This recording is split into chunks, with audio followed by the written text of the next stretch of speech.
Looking down from the skies, our technology can uncover both the everyday and the extraordinary.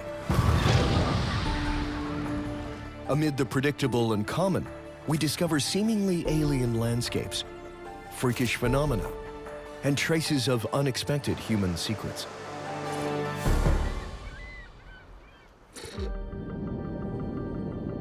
Flying above the pampas of Argentina, its cosmopolitan capital, Buenos Aires, stands out on the coast.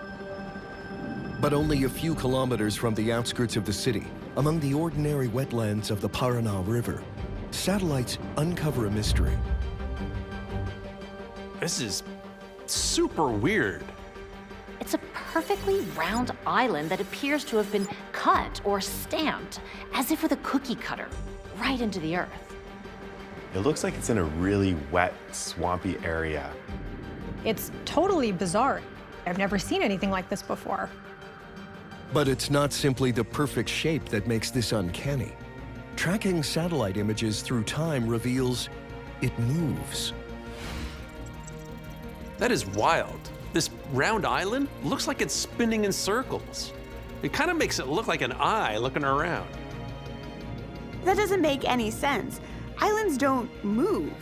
Erode maybe, but spin?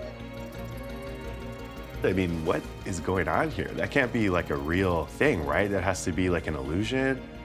And this isn't small. It's over 110 meters across. You could fit a football field on this thing. So how is this happening?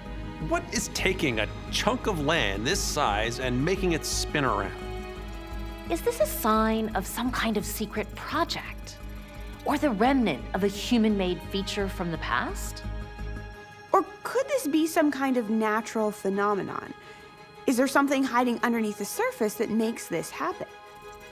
How would a floating island even be possible? What is this, Legend of Zelda?